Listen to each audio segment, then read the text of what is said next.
أعوذ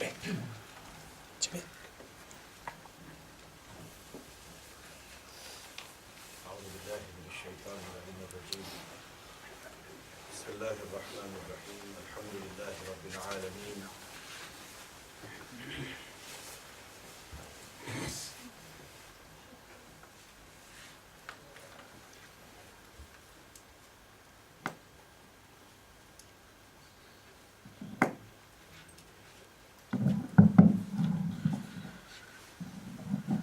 أعوذ بالله من الشيطان الرجيم. بسم الله الرحمن الرحيم. الحمد لله رب العالمين بارئ الخلائق أجمعين، والصلاة والسلام على أشرف الأنبياء والمرسلين سيدنا ونبينا وحبيب قلوبنا وطبيب نفوسنا أبي القاسم محمد. اللهم صل على محمد وعلى محمد وعلى إطرته الطيبين الطاهرين المعصومين الذين أذهب الله عنهم الرجس وطهرهم تطهيرا. اللهم صل على محمد وعلى محمد.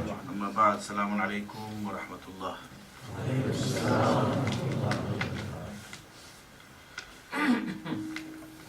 As we have heard in the poignant marsiya that Jaffer was reciting, that these are the days when Ahlul Bayt alayhimus salam and those who profess love for Ahlul Bayt alayhimus salam cannot help but be mindful of the fact that the days of Muharram have come. The month of Muharram has arrived. And ever since the tragedy that occurred in 61 Hijrah, no lover of the family of the Prophet can ever be at rest in these 10 days. Every preoccupation that he has takes second place to the event of Qabr. Every sorrow he has is secondary to the sorrow of Abu Abdullah al-Husayn alayhi salam. And indeed we pray to Allah that may He not show us any sorrow in life except the sorrow of Abu Abdullah al-Husayn alayhi salam. In addition to remembering the stand of Sayyid al-Shuhada, it is also a time to remember people who are with us. Shias throughout their life have commemorated these days, and I remember even last year, friends, colleagues, relatives who were alive with us, who were doing Azah of Hussain alayhi salam with us, are no longer with us. We should remember them in our Fatiha, in our prayers.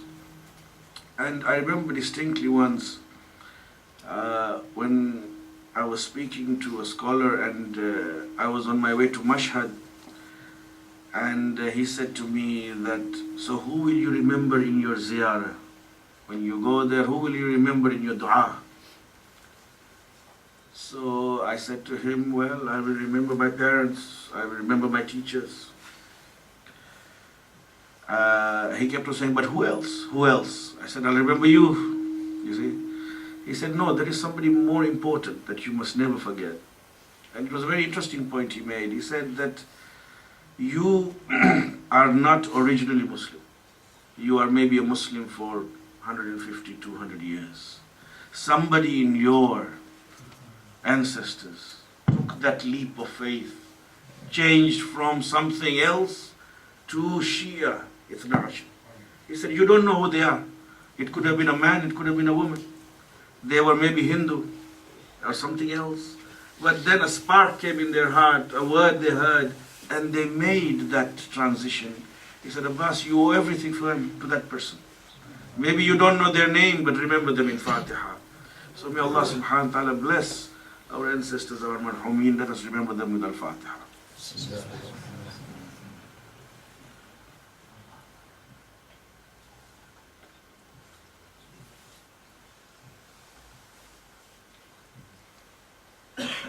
Inshallah, in the nights to come, I will be looking at some of the character traits of the people who accompanied Imam Hussain alayhi salam on that fateful journey.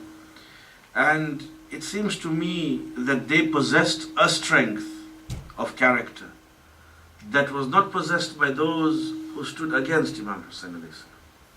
it seemed that they had a level of conviction, something in them that allowed them to stay with Imam, not to abandon him, even as they saw situation worsening, even as they saw that this was not perhaps what we imagined it was going to be. Some of them had accompanied Imam alayhi salam thinking that we are supporting the grandson of the Prophet and thinking perhaps that he will assume power. Even those with good niyyah must have thought, inshallah, we will see the days of the Prophet and the days of Amirul Mu'mineen again. And then, when of course it became increasingly apparent that that was not going to happen, many people abandoned Imam alayhi salam. You find that on his journey from Medina, from Makkah rather, to Kufa, he had over 1,000 men with him.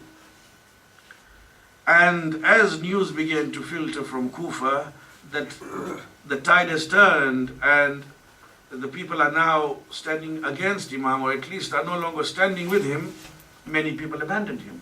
But a band remained with him, a group remained with him. And really, we can at best emulate them. How can we compare ourselves against the Imam? We cannot. But we can compare ourselves, or at least try to say, can we be like those companions? They were ordinary men and women like us. They were not ma'soom. But they had developed something in their lives, and that is what I want to study. Different aspects of their character which gave them an extraordinary strength of conviction so that they became martyrs, eternal martyrs, did they not? For us to remember them till the day of Qiyamah. We remember them, their names, their episodes, their lives, whatever has come to us, with admiration. And we say, Ya laytana kuntu ma'akum fa'afuza wa fanafuza fawzan azima. How we wish we were with you so that we could have been similarly successful. And bouncing from that, I feel that also Sayyidul Shuhada alayhi salam, he did not perhaps, surround himself with everybody and anybody who wanted to be with him, or nor did he prepare an army. You find the demographic of his army is varied. You find old men, you find children, you find family members, you find warriors of repute known throughout Arabia, but you find simple folk who are not warriors, who are businessmen, who are just ordinary people. You find women who are incidentally have met him along the way or have traveled with him. So you can't get a clear demographic that Imam alayhi salam has got an army with him of sorts. It seems, however, that he is surrounding himself with people who he has chosen to become models for the future. Some people he has allowed to go back. He has not insisted that they stay. He has made it very easy for them to depart, and he has said, go. Other people, though, he has written letters and said to them, Habib, you belong here, where are you? You see? So he is surrounding himself with these people, and if we can get into the lives of these people, perhaps, we can then extrapolate from that when his son, the Imam of our time, comes, he will similarly choose the people he surrounds himself with. Perhaps if we can inculcate within us those traits, maybe we too can be attractive to the son of Rasulullah who will come at the end of time, so that he can say to us, you belong with me, you need to be here, and you need to go away. Inshallah ta'ala.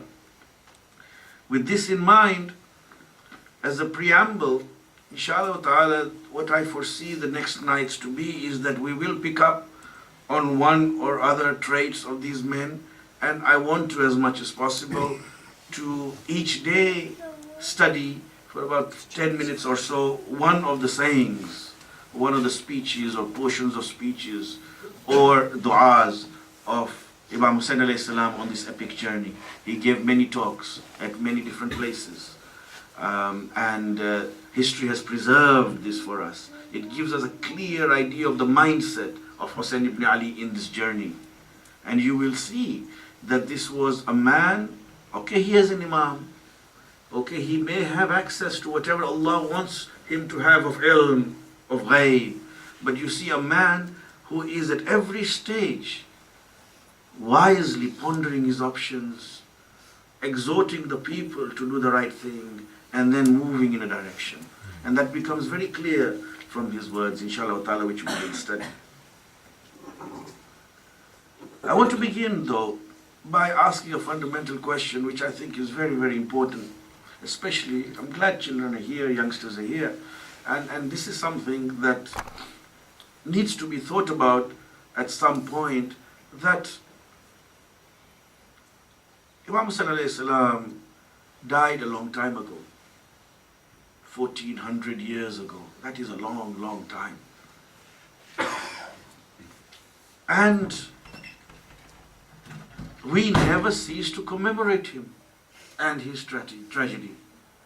Whether it is during the year, whether it is in the month of Muharram and Safar, any excuse when we are having a marriage, we begin it with Shuru'at Shadi Majlis, isn't it? A Majlis for Hussain ibn Ali to begin the festivities, but we remember Mawla first. When somebody dies, well, it goes without saying. When we keep a Thursday night Majlis, we remember Hussain ibn Ali. When we have a Majlis in our homes, when we move to a new home, or when we have a child, or whatever, we will remember Hussain ibn Ali. And this is a legitimate question that will arrive at somebody's mind, that how long for, and indeed why?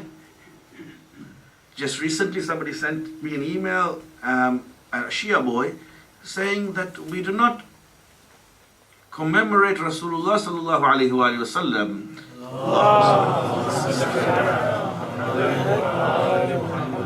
in the manner that we commemorate Abu Abdullah al-Hussein. In fact, I remember distinctly that when I was in Chicago a couple of years back, some people had come from Ahlus Sunnah wal Jamaat on a radio station, and they were interviewing me at that time, and this was the first question they asked, that you are commemorating Hussain ibn Ali more than you are commemorating the loss of the Prophet or the wafat of the Prophet.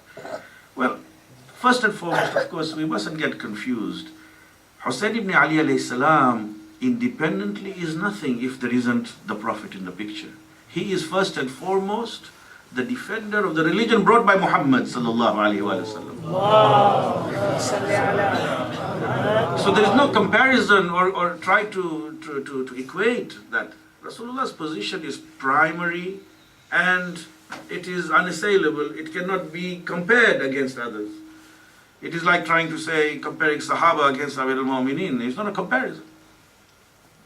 So, Imam Hussain alayhi salam, if he is an important figure, it is because he is the grandson of the Prophet, the defender of the religion brought by the Prophet. So any commemoration of Imam Hussain alayhi salam includes within it, intrinsically, Rasulullah sallallahu alayhi wa sallam. There is no competition here. Number two, we youngsters, you guys, who are one day going to be inheriting this community, when your parents and your grandparents have done their duty and have moved on. If you don't understand why, if you don't feel the importance, then will you set up places like this? Will you find a place, no matter how far, no matter how different, when you don't have your mosque, you find a place, but you keep the majlis? Will you do that? You will only do that if you understand why. You will only do that if you live this life with the mission of Imam Hussain alayhi salam, see its relevance and importance, then only will you set up these majalis. So why should you? What is it that Imam Hussain alayhi salam has done for you? Do you know, it's no exaggeration to say this, that not only Shia, but Muslims, all Muslims in the world owe a debt of gratitude to Hussain ibn Ali. To have their religion the way they have it today, to have any semblance of the Quran and Hadith that they have today, they owe it to a man who stood up in 61 Hijrah to be counted. Because if there was no such man, what we would have inherited is little more than myths and superstitions. Stories that we could not verify, we would not know how to separate that which has become, mixed with the truth. Because the way it was going, this religion of Islam had been hijacked by individuals who were now destroying the religion from within and from the top. Men in power were playing around with religious ideals and values, and the Ummah could not dare to say anything. It starts with Muawiyah alone. You see Muawiyah and his behavior. If you look at history, sometimes you wonder how. A book has been written, I'm sure you know, about Muawiyah, Muawiyah Amirul Mu'mineen or something like that, by an American authoress, in which she extols his virtues and talks about how great a Khalifa he was. But history is quite clear on certain glaring problems with the decisions made by Muawiyah, and they cannot be swept under the carpet by saying, as is commonly said, that he exercised ijtihad, but he got it wrong. One friend once wrote to me that, Brother Abbas, Muawiyah radiallahu an engaged Ali radiallahu an at Siffin. I wrote back an email to say, well, if one engaged the other, they both can't be radiallahu an. We have to make a decision. You cannot say, sit on the fence so much that even, splinters come into your bottom. No, you have to make a move and say, I choose this or I choose that. We cannot be all radiallahu an. So he says to me, he did ijtihad, he got it wrong. I said, well, this is a very nice excuse to do ijtihad and get it wrong. We have to look at the facts, and we see that somebody who is careless with religion, who's careless with Baytul Mal, and this is in the books of the Muslims. I bring only two events for you. One is an event after Siffin, and this is quoted in Muruj al-Dhahab by al-Mas'udi, and he says that a man comes to Sham, and some people there say to him, oh, you fought us at Siffin, you are with Ali, aren't you? He said, yes, I'm from Kufa, and I was at Siffin. So some of them, one of them says, that camel you're riding, you stole it from me. In Siffin, you stole that camel, it was mine. He said, I have stolen no camel, I bought this camel with my own money in Kufa. They said, no, you have stolen it. So they bring him to the court, because he has no recourse. When he comes to the court, several men stand up in witness to say it is this Shami's camel. The Kufan is now, first of all, out of his home city, unable to bring any witness, because the Qadi told him, do you have any witness that this animal belongs to you? He said, not here. And he asked that other man, do you have any witness? He said, all of them bear witness that it is mine. So the Qadi said, okay, I give the camel to the Shami. You must relinquish this animal you have stolen. This man was amazed. He said, what has the world come to? He gave the animal, and as he was leaving, he said to them, woe be to you, you Shamis. First of all, this man is claiming that this Naqa is his, and it's not even a Naqa, it's a Jamal.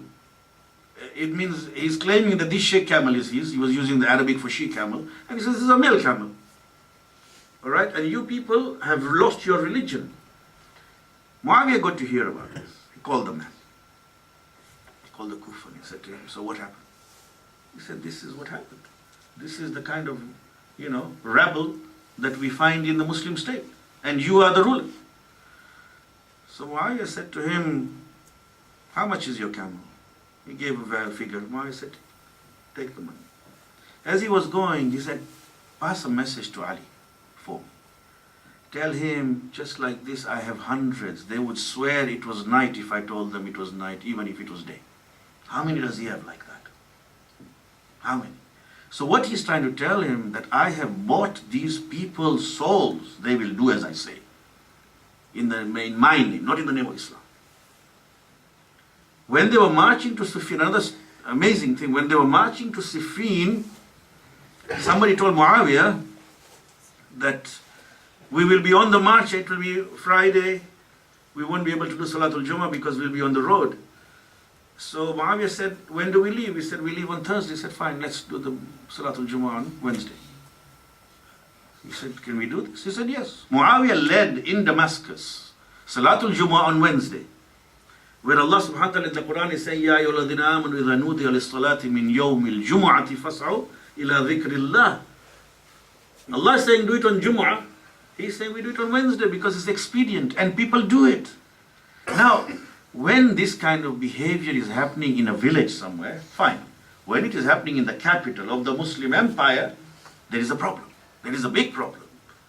Right? And then he is replaced by his equally evil, if not more evil son, Yazid, who now is not even making a pretense anymore of any care. And he has got a casual and callous and even sarcastic attitude towards religion. You see the poems that have been attributed to him where he says, there was never a religion. There was never an angel or a book revealed.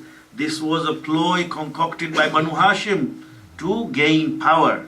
And now we have that power. Now we have it. See, this shows his absolute disregard. Not only that, this man was actually beginning to destroy the religion in such a way, that he wanted to show that there is no respect for those things which deserve respect. For example, you know, he used to be fond of playing with animals, monkeys and dogs. He had one particular pet, according to hadith, called Abul Qais, who was a monkey. And he would tell the people, this is not a monkey, This is not a monkey, this is an alim. So people said, how is Yazid going to make a monkey an alim now? He said, no, this was an alim of the Banu Israel, a great scholar of the Jews. But he was unfortunately trapped in the city of Ila, which is mentioned in Surah Baqarah, where the people transgressed the Sabbath, and Allah transformed them by saying, Kunu qiradatan khasi'in, become apes, despised. He said he got caught up in that mess. And now he became an ape, out of no fault of his own, but he is an alim, Now how can you argue with this? So he used to have in the court in Damascus, next to him ulama sitting. And they would sit with their abba and their dress, and at the end would sit Abul Qais on the last chair, dressed like the ulama, because after all he was alim. And what is Yazid telling them? He's saying, you are all monkeys, isn't it? What is he telling these ulama? You are all monkeys in my eyes. That is what. And when Abul Qais died, because he used to make him ride on horses, and once he jumped around a bit and got under a horse and died, they gave hunut, they gave kafan, and they decided salatul janaza for this monkey, and Muslims joined in. This is what the history books tell us. Such a man now says to his Khalifa Walid in Medina, bring me the bay'ah of Aba Abdullah Hussain. Now when Mawla says, mithli la yubayu mithla, it is not an arrogant statement of a man who says, I cannot bow. He says, a man like me cannot bow to a man like Yazid. It's impossible. Because if I do that, then alal Islam salam. You might as well say Khuda Hafiz to Islam. You want me to give allegiance to say whatever he does, I accept. Then what is there left? So now this cannot happen. And this is the chain of events that forced Imams out. We mustn't make the mistake, young men. Sometimes you will be told that, Hussein alayhi salam is shuja, Hassan alayhi salam is pacifist. Hassan made a treaty, Hussein fought. No. 40 Hijrah, Mawla dies, Amirul Mu'minin dies, passes away, is murdered, and Imam Hassan alayhi salam becomes Khalifa. And 50 Hijrah, he is poisoned. From 50 Hijrah to 60 Hijrah, the Imam is Hussein alayhi salam. Did Imam Hussein alayhi salam make any different move in those 10 years that his brother had made in 10 years before? No. He was accepting the status quo. He was keeping to the treaty that was signed between his brother and Muawiyah. So it is not a case that Imam Hussein stood up with the sword the day his brother died and trying to say that what my brother was doing was different, I am different. No. And if Muawiyah had continued to live, and if Yazid had not sent that demand for allegiance, Mawla would not have stood up at that time. However, the events that were coming to pass and to head now were leaving Imam with very few choices. And hence, the hadith of today, where he says that, look, Imam alayhi salam, when he comes out and he gives the reason for his stand, إِنِّي لَمْ أَخْرُجْ أَشِرًا وَلَا بَطْرًا وَلَا مُفْسِدًا وَلَا ظَالِمًا. I haven't come out for self-interest. I haven't come out for gaining ascendancy amongst the people. I haven't come out to cause dissension, fasad, and I haven't come to oppress anyone. إِنَّمَا خَرَجْتُ لِطَلَبِ الْإِصْلَاحِ فِي أُمَّةِ جَدِّهِ. If I have come out, it is because I seek to reform the religion of my grandfather. The rot that has set in 50 years only after he passed away, I have come to do Islah to that. That is my reason for standing. And this is something that we need to understand, his mindset. You need to understand that at the one level you appreciate Imam as an Imam. Okay. At the other level, Imam alayhi salam is not acting in a manner that makes you think, oh, he is bringing things from the sky. No. You need to appreciate him as a man, as a leader, as a wise leader, and how he is functioning in the prevailing circumstance. Leaders can learn from this. People can learn how to behave and act in situations like this. So he gives a clear statement, and putting to an end forever that anybody should say that Hussein alayhi salam came to seek power because the time was right and he was cut down. And to say that Hussein ibn Ali came out so that he could damage or shake the Umayyad government, rattle their cage as it were. He was saying, I haven't come for any of that. I haven't. I have come to put right the rot that has happened in 50 years only in the religion of my grandfather. Salawat wa Muhammad wa ali Muhammad. And what is the religion of the grandfather? What is the religion? What is Islam really all about? And this is going to then launch us into the topics that come, inshallah, in the nights to come.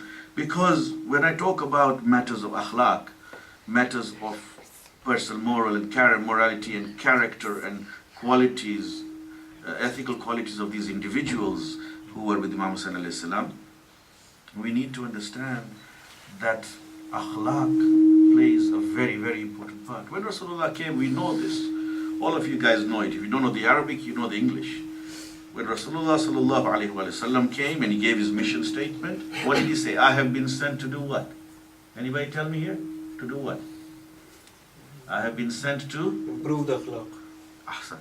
Bu'istu li utammima makarim al-akhlaq. I have been commissioned to perfect or show you the pinnacle of akhlaq. He could have said, I have come here, I have been sent to bring you the Quran. I have been sent to give you God's guidance. I have been sent to show you what is commanded and what is prohibited. No. Bu'istu li utammima makarim al-akhlaq. And if there was anything that Allah subhanahu wa ta'ala actually commended him for, gave him an accolade for, it was for this very akhlaq. Allah subhanahu wa ta'ala in Surah Qalam says that وَإِنَّكَ لَعَلَىٰ خُلُقٍ عَظِيمٍ. O Prophet, there is no doubt that your akhlaq is sublime, is at the highest level. So what we need to understand today, and just go back to basics before we go into something tomorrow, is the place of this akhlaq, the importance of akhlaq. Very often, akhlaq is ignored or misunderstood. You see, especially husnul akhlaq. Akhlaq is plural of khulq. Khulq just means disposition, the way you act, the way you respond to a situation.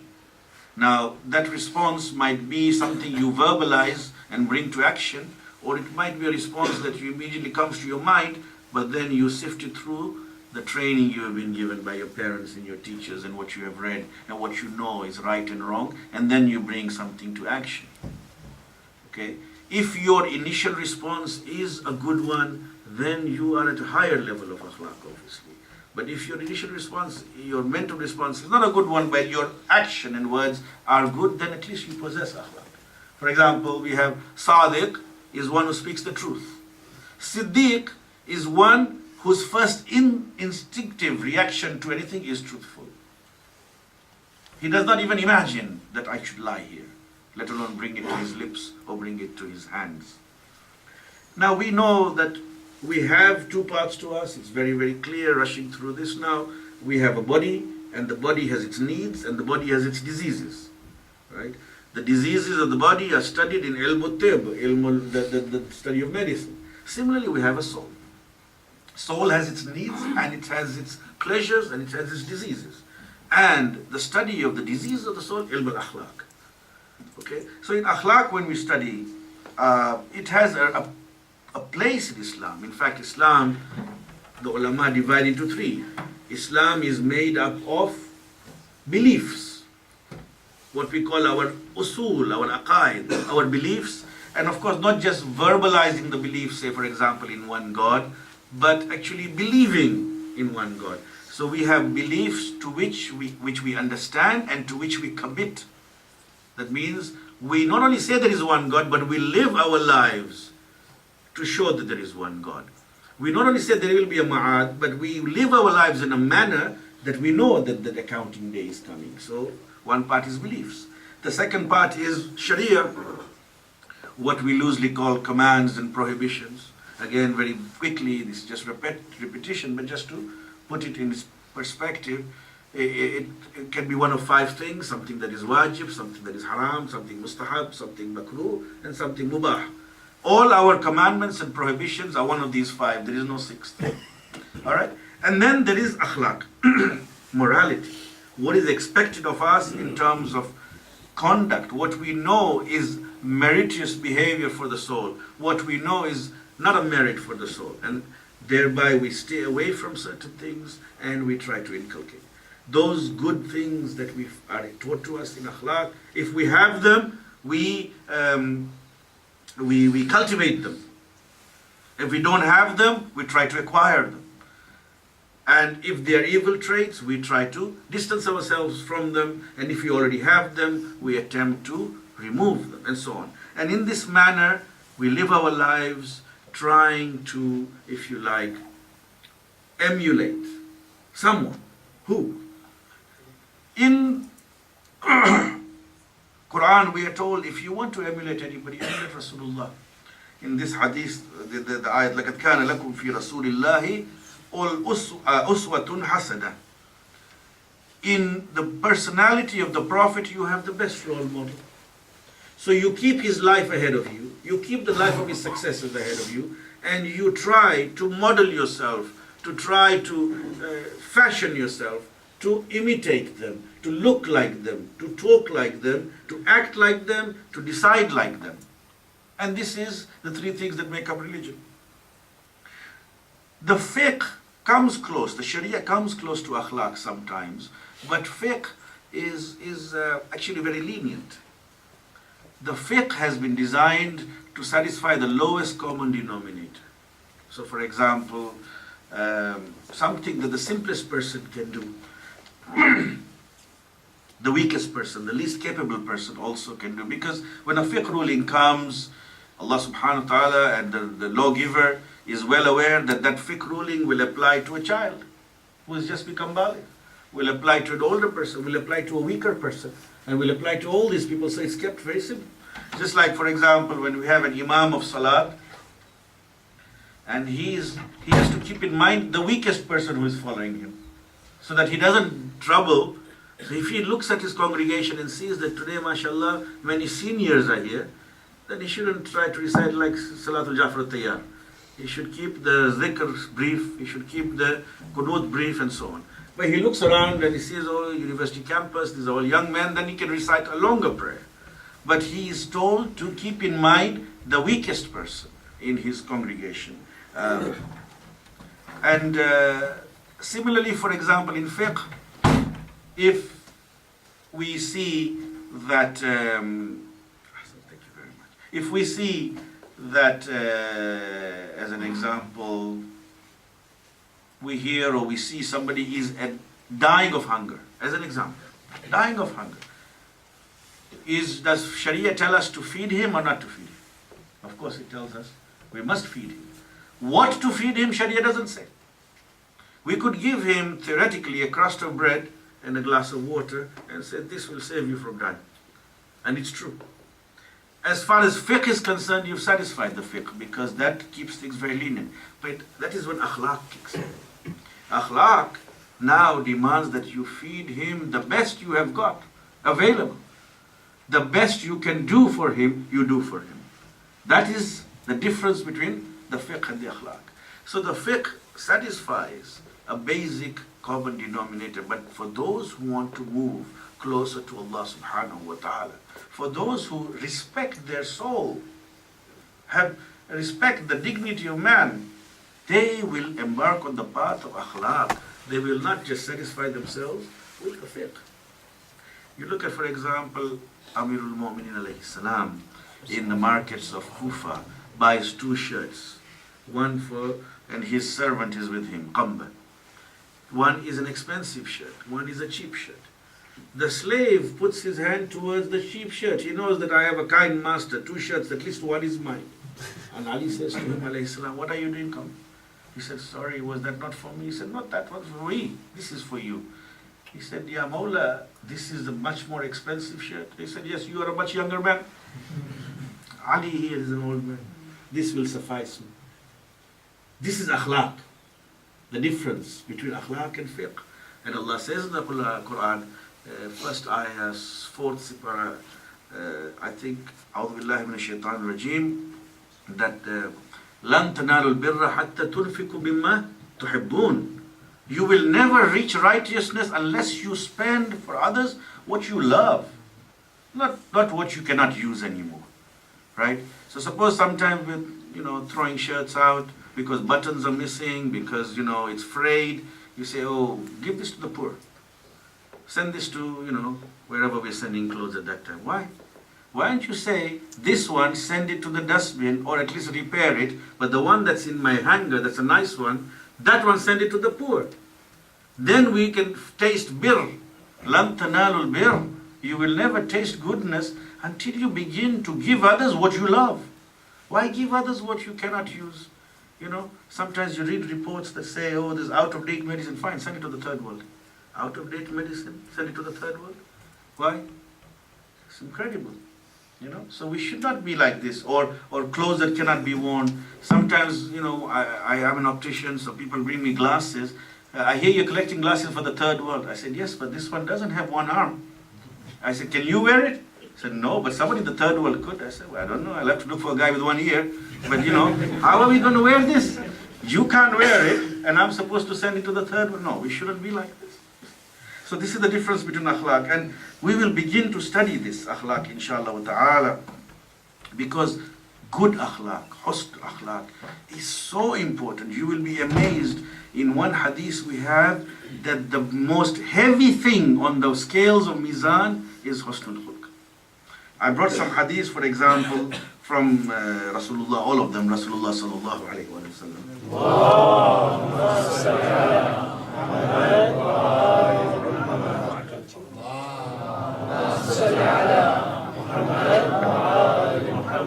He says, for example, husnul khulq nisfuddin. Goodly morals and goodly conduct and good akhlaq is half your religion. It means it is the major portion of your effort should be towards inculcating that husnul khulq. And we will see how we will be able to, in the nights to come, to tell what is the difference between good conduct and how to define good conduct versus unbecoming conduct. When he says, أَثْقَلُ مَا يُوضَعُ فِي الْمِيزَانِ الْخُلْقُ الْحَسَنِ. The most heavy thing that will be placed on mizan is good character, good behavior. Or of course, what has come because you have displayed good behavior. Or for example, he says, أَشْبَهُكُمْ بِي أَحْسَنُكُمْ خُلْقًا. The one of you who has the best akhlaq resembles me the most. We want to resemble the Prophet. We want to be like, he said, if you want to resemble me, it is through your akhlaq. This akhlaq is in fact a gift from God. Here's an interesting thing that happened here. Students might find it useful. And you have heard this question before many times. The question is this, that how come Muslims have bad akhlaq when we have so much heritage, Quran, Hadith? How come atheists, people who don't have religion, or those of other religion have such sublime akhlaq, such good akhlaq, right? That when we are with them, we feel respected by them, they are polite to us, we want to do business with them, we want to have dealings with them because they are genuinely, morally good people. And they don't even have religion. And those who have religion, this is a question that is normally asked. And of course, I'm sure there are many ways to answer it. It came up in Islamic college a while ago in a classroom which has students, all Muslim students from Sunni and Shia background. So the Sunni brother was trying to explain this. These are all students now, trying to explain this to somebody who asked this question by saying it's because we have not looked at our heritage. And these are the answers we normally give. When it was finished, I said, can I say something? I said that this question was asked to Al-Sadiq alayhi salam. Now, I just say Al-Sadiq alayhi salam to them. Of course, it means Imam Jaffer Al-Sadiq alayhi salam to us. And he said that Inna Allah yu'ari husna khalqa. Allah subhanahu wa ta'ala loans the best of character which belongs to him, to his enemies and those who do not know him, so that his friends and his lovers can live amongst them safely without being killed by them. So the Sunni was stopped, the other student stopped. He said, I wish we had Al-Sadiq. I wish we had, because I have never heard something so beautiful than this. I said, you have Al-Sadiq. It's not ours, it's everybody's.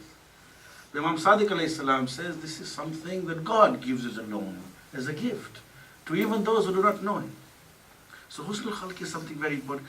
And also people get confused. They say, well, these people have no religion. How come they have good akhlaq? And here is where I think that we need to understand the mistake.